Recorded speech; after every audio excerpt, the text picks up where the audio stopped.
Today we're going to talk about the current guidance from the Federal Department of Education and from the Massachusetts Department of Elementary and Secondary Education, which I will call DESE, for remote learning for all students and also for some of our students who are more vulnerable. Regular education, special education, English language learners, and we'll talk a bit about the changes in the MCAS that have just come out. I also want to talk a bit about what you can tell parents. We have some tools that parents can use to help them figure out how to get through this with their children, particularly for kids who are on IEPs. We'll go through some of the documentation that's going to be helpful and what we think may happen when we go back to school. And also, I have a number of resources that will be emailed to you after the presentation, including the slides from today and lots of different things, links, examples of documentation sheets, things like that. So I think that could be helpful. I know we're all being inundated with links and resource sheets and things like that, but I've tried to keep it to what's really relevant to this topic.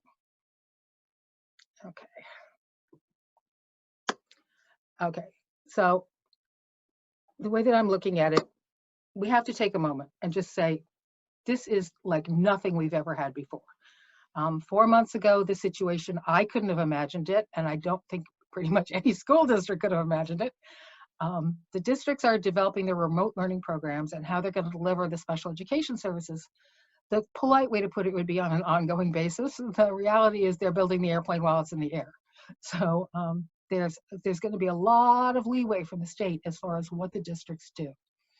I think we know that we don't expect the students to walk in September, if it's September or May or June, whenever we start, in the exact same state of learning that they were when we closed school, because students regress in the summer, and this is something really unusual. So we don't know exactly what it's going to look like for most students. I think it's important to mention students may experience this as traumatic, and students who have childhood developmental trauma may be triggered or re-traumatized by some of the things that are going on for them now. Their routines are disrupted. It's going to be especially difficult for those kids. We are going to talk next week. We're having a webinar on the impact of trauma on education, and I really encourage everybody to check that out. That's, I think, as some of you know from hearing me do other talks, I can work trauma into basically any subject. I could talk about trauma while gardening, because I think it's that important. So I keep hearing this expression, don't let the perfect be the enemy of the good. And okay, that's pretty much special education in a nutshell, but parents can't expect perfection. They can't expect the same thing they were getting. That doesn't mean they won't expect it. There's plenty of parents who are very angry that the schools didn't roll right into online classes all day long. But that's not what the state is expecting, as we'll go through. And this is something I'm going to stress over and over. Parents of children who are on IEPs have to work with their teams very actively, very collaboratively, and work toward continuous improvement, because it's not going to start out looking like what anybody wants it to be. And there's going to be some services that are just not going to work in a remote setting. But I think that the guidance from the state is clear that they have to try to deliver whatever they can, and that they have to work with families. Okay. So the most recent guidance from the federal government and the state, we had some confusing guidance in March. I don't know if you guys were tuned into that. It didn't last very long. The first guidance out of DOE was basically, well, it sort of implied that if districts didn't do any remote learning, they didn't have to deliver free and appropriate public education, or FAPE, to students. And that meant a lot of districts were just saying, forget it, we're not doing anything. About a week or 10 days later, they pretty much reversed that and said districts need to be doing education. And that, as I think a lot of advocates were saying all along, free and appropriate public education, which is enshrined in IDEA, the Individuals with Disabilities Education Act, does not go away unless there's an act of Congress. So they need to be delivering special ed services. So that was the latest and much better guidance, so we're going to go with that. They are expected to put forth a good faith effort. And in the beginning of April, what they were saying was they wanted programming starting up by mid-April, sort of now. DESE acknowledges that parents are being put into unusual roles. That's putting it mildly. Many parents are working from home and at the same time trying to manage their children's education, sometimes on the same computer.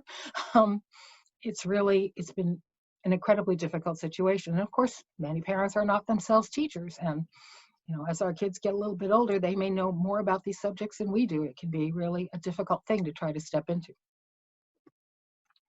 Okay, DESE recommends, does not mandate, that schools support students. Oops, I'm going to have to close my thing or I can't read my slides. I want to get the wording exactly right. The schools support students to engage in meaningful and productive learning for approximately half the length of a regular school day. That's about 3 hours of a full school day. Schools will provide this learning by a combination of educator-directed learning and student self-directed learning. So what that means is you're not going to see the teacher on the webinar for 3 hours a day. It's going to be some combination, some mix of materials provided in different ways.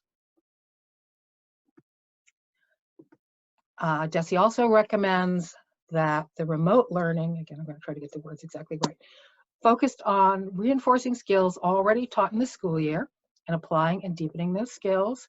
The exception to that will be some high school students. Some high school programs are teaching new material, but DESE has warned that this can be very challenging depending on what limitations the family may have in terms of access to computers, internet, whether people are sick, how many students are using the same computer, if the students are required to watch younger siblings, things like that.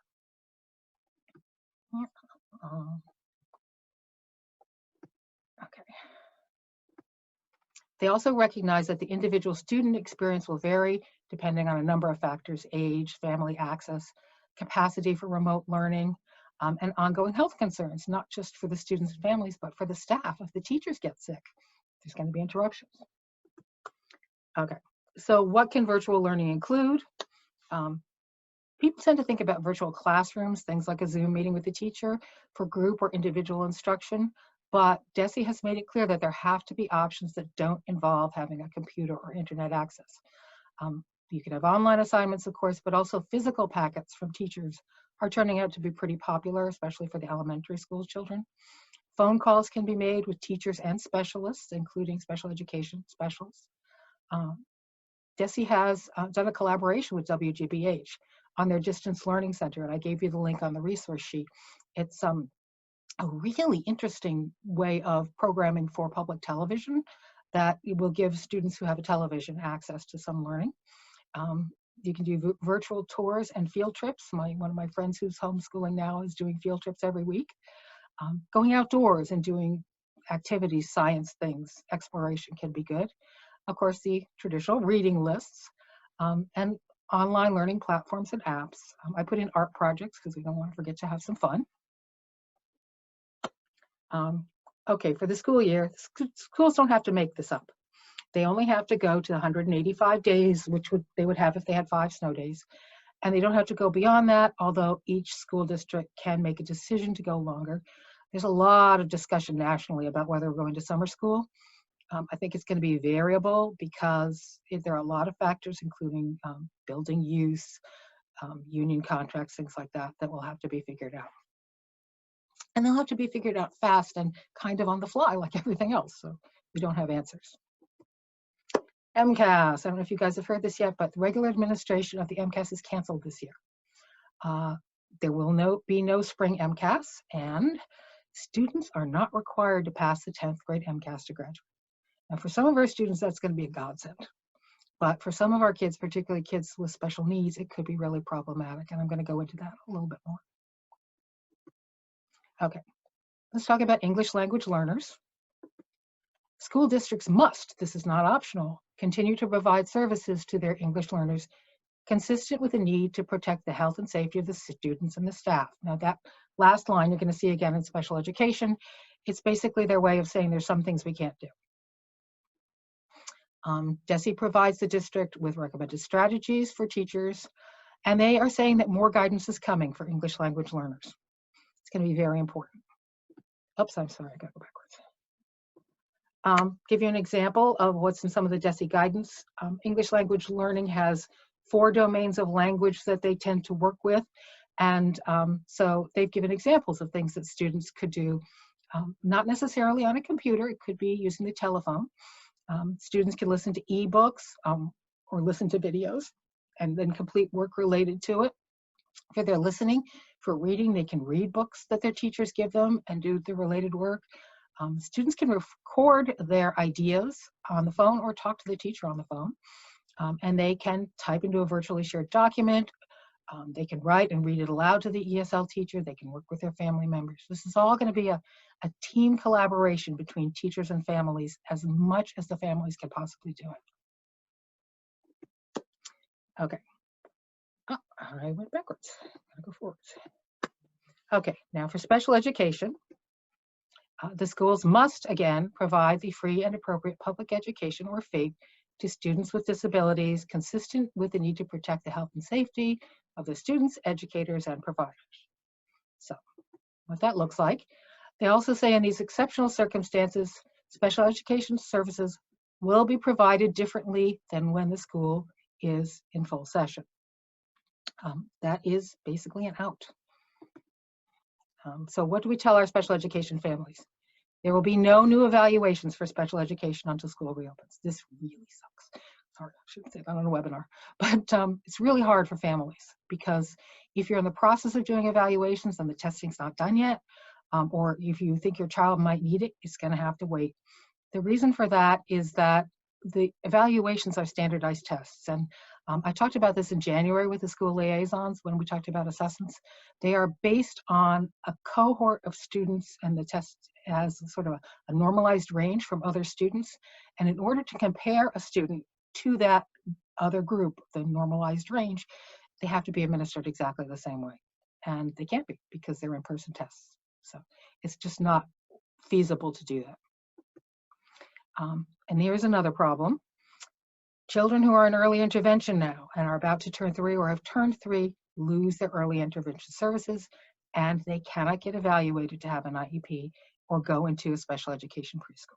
So this is pretty terrible. There is work underway to try to get a waiver, but it has to be at the federal level because early intervention is a federal program. And it's really not clear when this is going to get fixed. IEP meetings can be held remotely on the computer or on the phone. That was actually always true. You could always phone in, but in this case, everybody would be. And I think that could work reasonably well for some families. For remote learning for special education, there does not need to be any amendment to the IEPs. The IEPs will stay exactly the same, and whatever the students have in their current IEP, they will stay put with when school starts again. Parent consent is not required to get whatever they're going to give us in remote learning. This is very unusual in the special education world. Parent consent is a very strongly guarded right, but we're in a situation where we kind of get what we get. Some services, things like hands-on OT services, are just not going to be deliverable. But that said, I think every area of specialty is trying to figure out ways to deliver some services remotely. Oops, backwards. Some ABA providers, which is applied behavioral analysis, is typically done with children with autism, and these kids, particularly younger kids, get services at home, and it's a very important part of their education that they have a wraparound service at home. And understanding what a difference it could make to have several months of not having services, some ABA home providers are still providing in-home services, but we're not sure how long that's going to last. Okay, there we go. Next. Okay. Every district is doing their remote services on their own. They're developing on their own and in their own way. There's no timeline for when they have to have it rolled out. There's no standardized way of delivering these services, special education and otherwise. And there's no specific requirement as to what services are going to be developed or how. There's no rule book. There's no guidebook for these districts. So every district will do it their own way, and some of them will be better than others. The districts do need to provide a plan for remote learning to special education families. We will have examples of that in the resource list that actually came from an actual school district. Actually, it's collaborative, but If the parents haven't gotten the plan yet, they should be contacting their district. They have to communicate very proactively, and I know that's hard for some families, but they have to reach out to their team and talk to them about what kinds of services are going to be coming and when. The plan for remote learning for our students needs to include ways to address all the necessary supports and services that are in the IEP to the extent that it's possible. And really, this is the time for parents and teams to work together very collaboratively. Think out of the box a little bit. Think about ways that we can get some of these services in to keep our kids learning. I can't say this enough. They've got to document absolutely everything. This is for parents of kids with special needs. Probably doesn't hurt general ed parents to do it either, but what's being delivered? Who is doing the delivering? How is it being delivered? Is it on the TV? Is it a phone call? How long is the session? How does the child respond to it? Are they doing well with it? Does it seem like they're able to handle it? There are plenty of kids who don't do well with remote learning and need a one-to-one, and that can really be challenging. What could be done differently? Parents need to be working with the school to have this continuous improvement I was talking about before. If the parent needs support or training in order to help administer the services that the district is providing, they have to ask the district for help with that. And the district should be helping. Parents also need to be honest and also document their family situations and their needs. If a parent is sick, if a parent is an essential worker and is out of the house all day and the children are staying home with their oldest sibling or with grandma, we need to know, the district needs to know, and the team needs to know what's going on.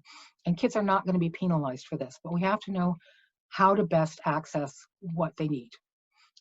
And as I said, I've given you examples of the forms to document them in your resource lists. I will also say a more general thing for parents to look for is signs of regression. If your student was able to do something before and they can't do it now, or they're not reading as fluently, or whatever it is, document that, write it down, let the district know as it's happening.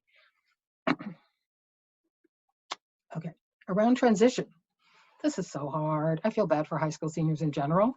But since the MCAS requirement for graduation has been waived, we believe that some districts may try to graduate students before they are really fully ready. There are some kids who are going beyond the age of 18, mainly because they haven't completed their MCAS.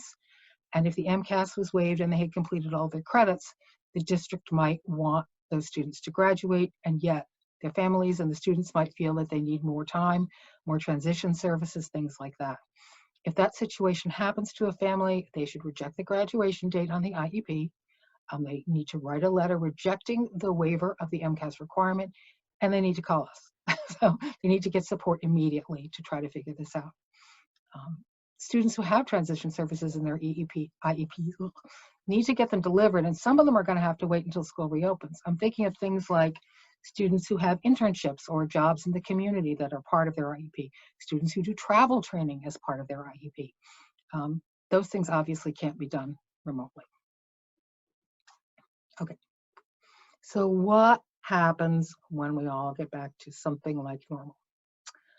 IEP teams are going to have to meet. That's going to be a real logjam, I predict, because a lot of families are going to want their IEPs reassessed. They're going to assess student regression and what services are going to be provided going forward. The more carefully the parents document the services that were delivered and how it went and any regression, the better chance they're going to have to get services to help their students catch up. There are no automatic changes to the IEPs. There are no automatic compensatory services. This is the subject of continuing development in terms of guidance. So this may change. This webinar is on April 16th, and who knows when it'll be different. But for right now, well, compensatory services are when something happens on the school end that the student is not getting their regular services. So if, for example, a student had speech and language twice a week and the speech and language pathologist goes on maternity leave and they don't get a substitute, that student is owed those services that are missed and they have to be made up. This is not that situation. It's really not clear if students are going to get their compensatory services or additional services. it's going to be a team decision, and it's going to have to be something that the parents work through with the teams. And I expect a lot of questions to come up when we go back to school. Okay, unanswered questions. This should be an even longer list because so much of it is just unknown or changing day to day in the guidance. When will schools be able to safely reopen? Who the heck knows? I mean, some people are saying we could be back in May or June. I think many of us think it might be September, but it's really going to depend on, the public health outlook and when we can safely go back to school. Extended school year programming for this summer. If your students have ESY, extended school year programming, in their IEP, so they're supposed to get summer services, it's really not clear at all, and nobody has addressed it as to what's going to happen, if services will be offered, how they will be offered. Summer school for all students is not clear in Massachusetts, and it may be district by district in terms of what they're offering to allow students to make up credits and make up services in the summer. And we don't know yet about the waiver to allow early intervention to continue past the 3rd birthday. The other thing I will say that I've heard is that there are groups, including a group of special education school administrators, large national lobbying group, are working for getting IDEA suspended during this crisis, and the current proposal is for 3 months after the crisis. It's probably a good thing that my microphone was muted when I learned this, because I did not say good words. Obviously, this is something that will be very strongly opposed by a lot of people if this should actually make it into legislation. But it's a possibility that something like that could happen. So that would be, I think, really difficult for kids with special needs.